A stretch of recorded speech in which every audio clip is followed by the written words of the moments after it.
It started with a 15-second video, bright lighting, sharp editing, and Dylan Mulvaney's signature charisma on full display.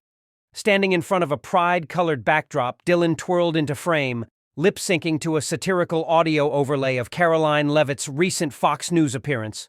The caption read, "When you think reading the Constitution once makes you a political expert." Karoline Core. MAGA comedy. Gen Z knows better. The video racked up 500,000 views in under an hour. Comments poured in, laughing emojis. She got cooked, and Karoline just got TikToked into retirement. Even verified accounts reposted it. Dylan's followers, who spanned both entertainment and progressive political circles, ate it up. By nightfall, it had hit 1 million views. Then 2. But the clip wasn't just a playful jab. It was calculated. Dylan had taken Karoline's actual voice, spliced from a live interview where she passionately defended the First Amendment, and layered it under exaggerated facial expressions and mocking dance moves. The message was clear. Karoline Leavitt was outdated, irrelevant, a joke. Back at the White House, Karoline's media team caught wind of the clip fast. A junior aide rushed into her office, phone in hand. "You need to see this," he said. Karoline leaned forward as the video played. Her expression didn't change. She watched the whole thing in silence. When it ended, the room was quiet, tense. "Well," Karoline finally said, her voice cool, "it looks like Dylan wants a conversation." Her advisors looked at each other nervously. "Do you want us to respond?"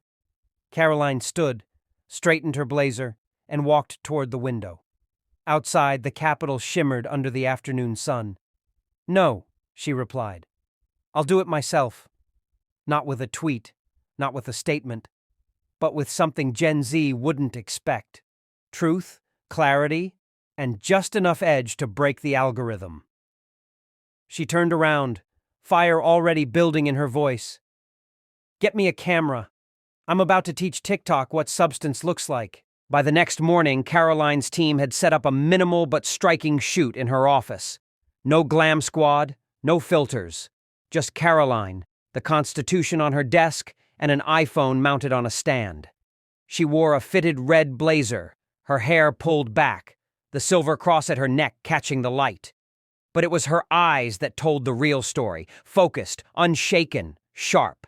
She didn't waste time. She clicked record and leaned in slightly. Her tone was calm, but her words hit with purpose. "So apparently defending the Constitution now gets you mocked on TikTok." A pause. She tilted her head. That slight smirk Gen Z knew too well. "Dylan, you're talented. You know how to trend. But here's the thing. What you posted wasn't comedy. It was a clip of me quoting the First Amendment, followed by some cartoonish gestures and eye rolls. That's not a takedown. That's avoidance." She let that settle before continuing.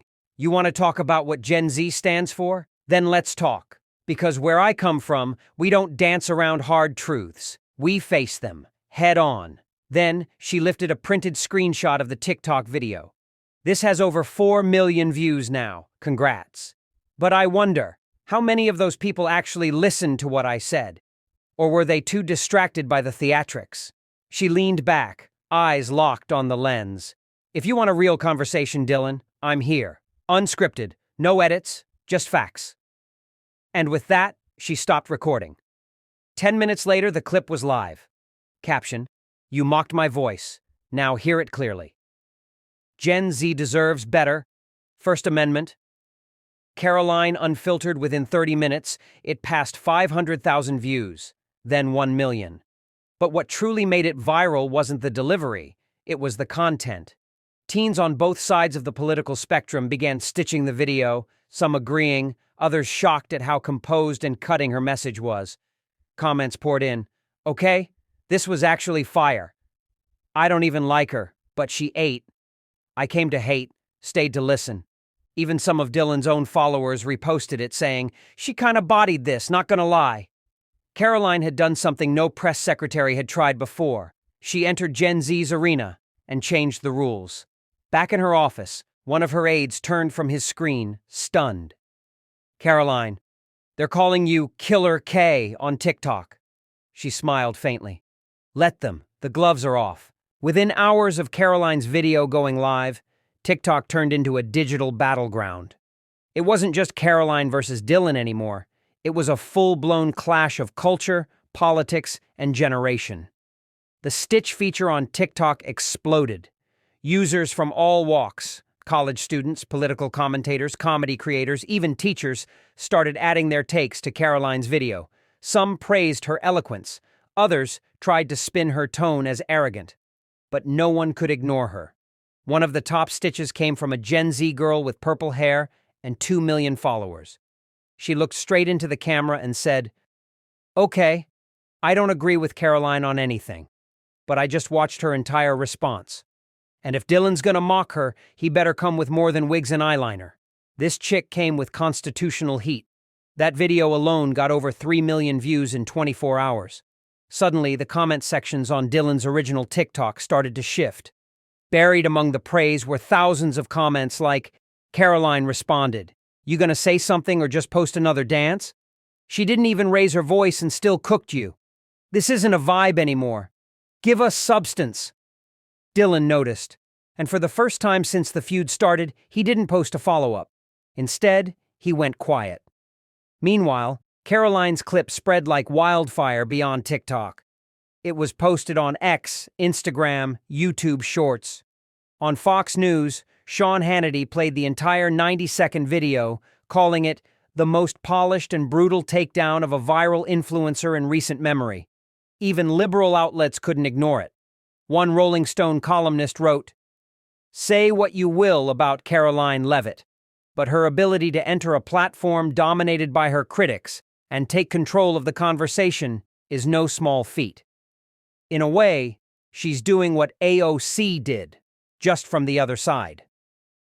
Karoline wasn't celebrating, though. In fact, she didn't tweet once that day. Instead, she was preparing her next move. Her team brought in data showing she'd gained over 750,000 new followers on TikTok in 36 hours. Most of them were under 25. She looked at the numbers, then glanced at the camera again.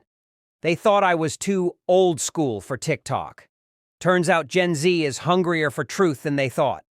She picked up her phone, opened the app, and hit record. This time, she didn't just respond. She started to teach. Karoline didn't wait for permission. She pressed the Go Live button on TikTok at exactly 7 p.m. Eastern Time, a prime slot.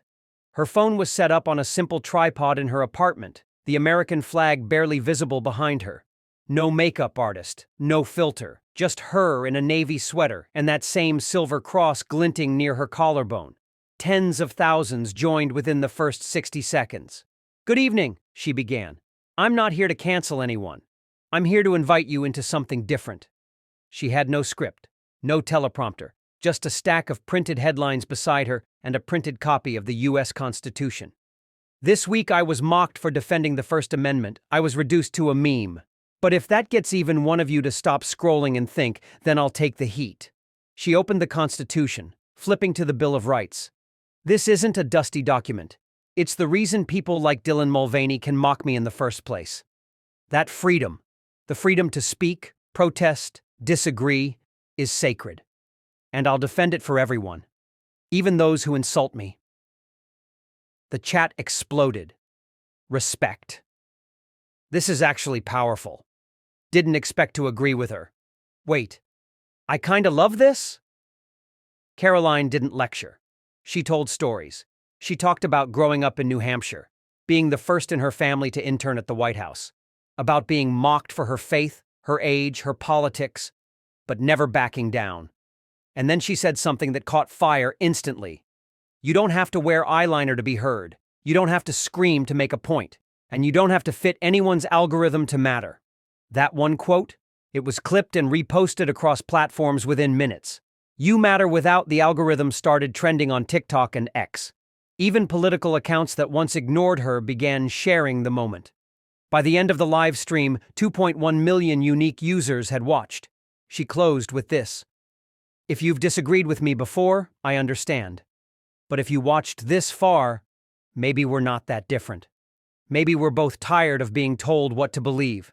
And maybe, just maybe, Gen Z is ready to think for itself. Then she ended the stream. With no sign-offs, no brand plugs, no donation buttons. Just silence. But it was the kind of silence that lingers. The kind that makes people stop scrolling. And just like that, Karoline Levitt wasn't a meme anymore. She was a movement. 2 days after Karoline's viral livestream, TikTok was still buzzing. You matter. Without the algorithm had hit over 200 million views. Teenagers, college students, even influencers with no political affiliation were uploading clips with calm, unscripted thoughts. Karoline-style videos. A new wave of content had emerged. Honest, quiet, bold. And Dylan Mulvaney? Silent. Until now. At 9:03 p.m., a new video appeared on Dylan's profile. The lighting was softer than usual. No music, no trending audio, just him sitting in front of a ring light, visibly more subdued than his typical energetic persona.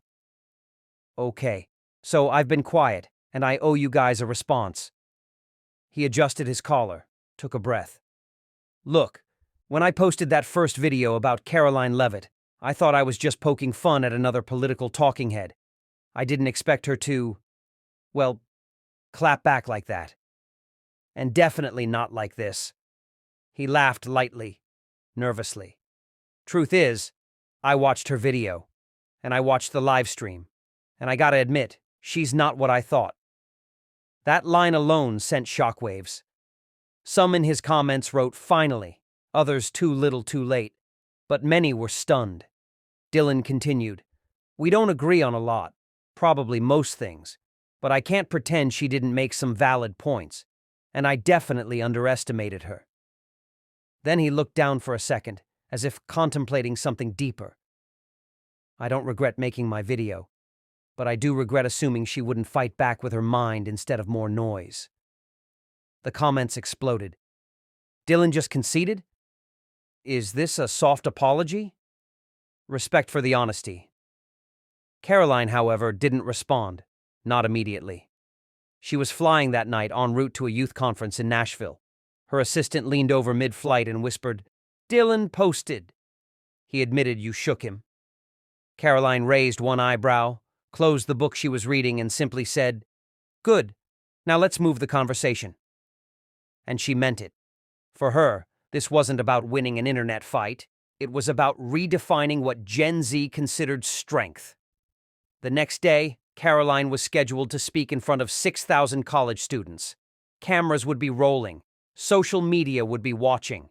She had no plans to mention Dylan directly again. But what she had to say next would ripple even farther than TikTok. The stage lights in Nashville were blinding, but Karoline didn't flinch. She stood at center stage inside a packed college arena, facing nearly 6,000 students who had come not for a concert or a comedy show, but to hear her speak. Most weren't political junkies. Many had never watched C-SPAN. But over the last week, they'd seen Karoline Levitt on TikTok, Instagram Reels, YouTube Shorts, not yelling, not preaching, speaking. And tonight, they wanted more. She took the podium slowly, hands resting lightly on the wood. Her red blazer popped under the lights, the small silver cross still tucked neatly at her collar. "I wasn't supposed to be here," she began, voice low and calm. "Not just on this stage, but in this arena, in your feeds, in your minds." A pause. Silence thick in the room. "A few days ago, someone mocked me, not because I was wrong, but because I spoke, because I dared to share what I believe in." She scanned the crowd, and the response wasn't what they expected. It wasn't what I expected. Because for the first time in a long time, a generation known for distraction stopped scrolling and started listening. The crowd stirred, quiet, reflective. "I don't care if you vote red or blue. I don't care what hashtags you use or what party your parents follow. I care about this." She held up a small leather-bound constitution. "Because this gives you the right to disagree with me. And that's beautiful. What's not beautiful is when we let mockery replace meaning. When we cancel voices instead of challenging ideas." Applause began to rise, slowly at first, then stronger. I don't want to go viral. I want to go honest. And if that means I stand alone, so be it. But something tells me. She pointed gently toward the crowd, where students held phones in the air, not to scroll, but to record. I'm not alone anymore. The entire arena rose in a standing ovation. Students of all backgrounds, liberal, conservative, undecided, were on their feet. Some clapped, others cheered, many simply nodded, eyes wide with respect. What had started as a TikTok feud had become something far larger. Karoline Leavitt had sparked a movement, one not driven by algorithm, but by authenticity. And this time, the internet wasn't mocking her. It was following her. By the next morning, footage of Karoline's Nashville speech had flooded every major social platform. Clips of her holding up the Constitution, sound bites like "Go honest, not viral," and full-length videos with auto-captions were everywhere, shared by left-leaning professors, moderate influencers, and even previously indifferent meme pages. What had started as a feud was now something more unsettling to mainstream media. A shift. Gen Z wasn't blindly picking sides anymore. They were thinking. At New York University, a political science class watched Karoline's speech on a projector. And for the first time, a few students who usually sat quiet raised their hands. At Arizona State, a student group known for posting edgy TikTok content released a video saying, "We still don't agree with her politics, but her delivery? 10 out of 10. She's raising the bar." Even Dylan Mulvaney's audience seemed unsure. On his latest post, a video of him reacting to viral moments from the week, top comments read, "Karoline changed the game and you know it. She wasn't loud, she was just real. That's scarier than yelling. You started the fire, she brought the water and the mic."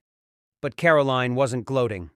At a diner in D.C., sipping her usual black coffee, she scrolled through the reactions with a steady expression.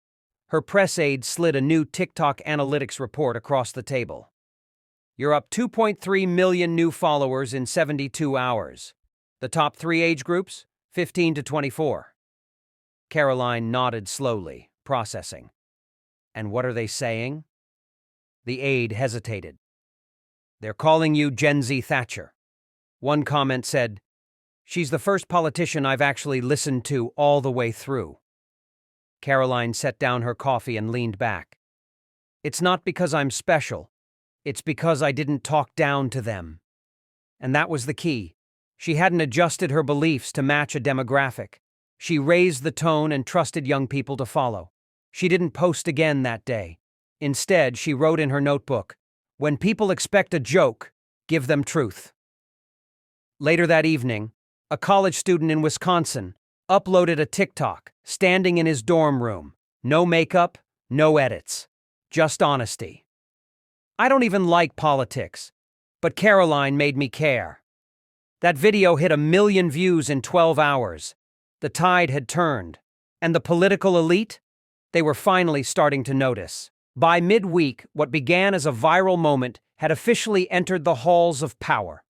Inside the West Wing, senior advisors were gathered in the Roosevelt Room, eyes glued to a monitor playing Karoline's Nashville speech. Again.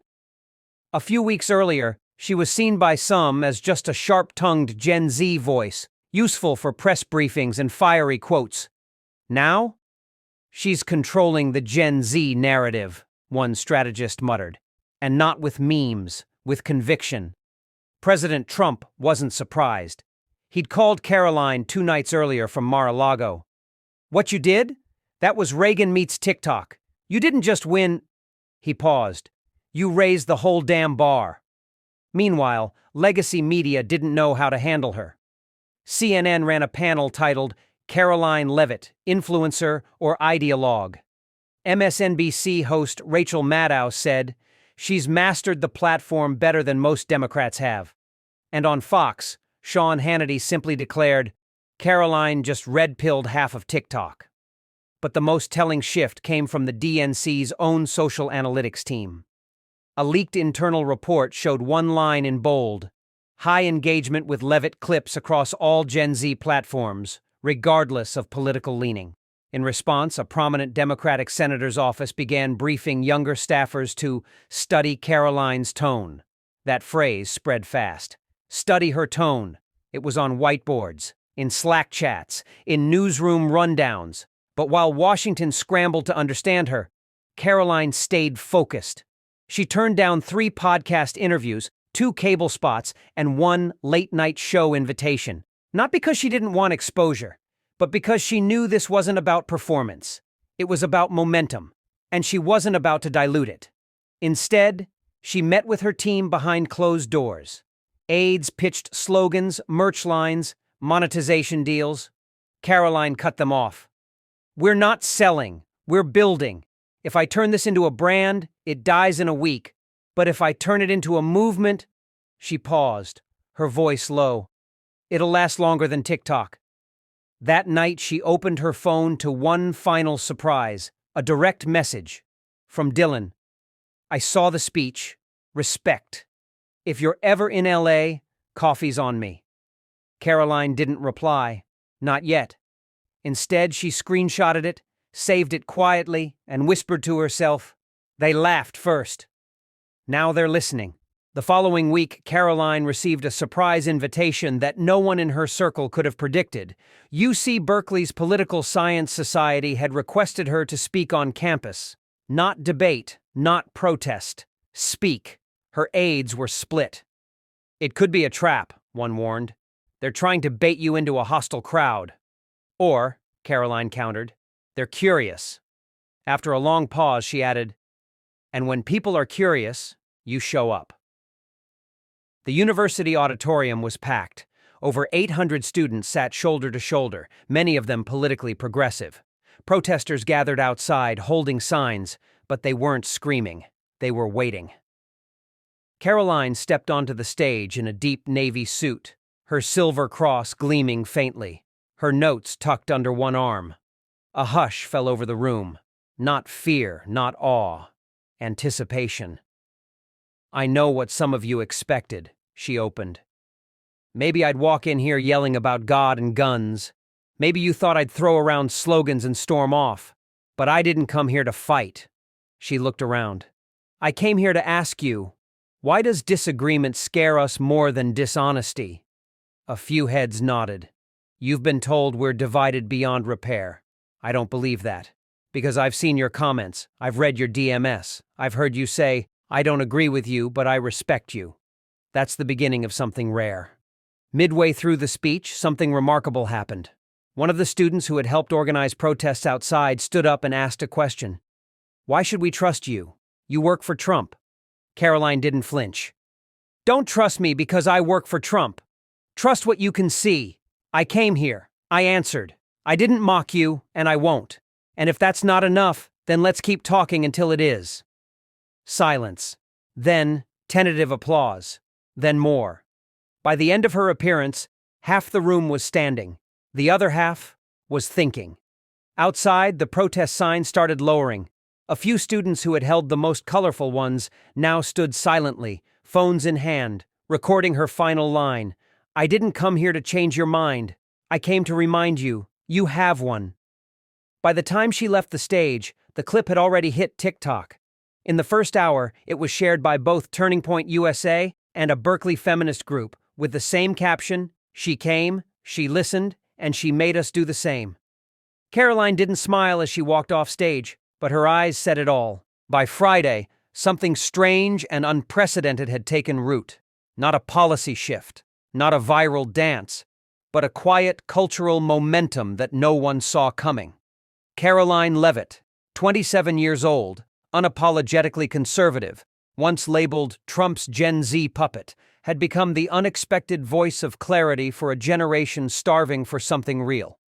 That week alone, 5 major high schools had invited her to speak.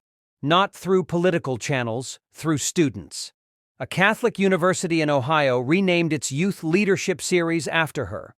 And CNN reluctantly ran a feature titled, "The Karoline Effect: How a Political Aide Captured Gen Z's Attention, Without Changing a Word." But the biggest moment came at the Turning Point USA Gen Z Summit in Dallas, where over 10,000 young conservatives had gathered, most wearing T-shirts that read, "Think, Speak, Stand." Karoline stepped out onto the main stage, but this time she wasn't alone. Behind her were over a dozen students who had stitched her video, commented in support, or spoken up for free speech because of her. "I didn't come here to be famous," she said, voice steady.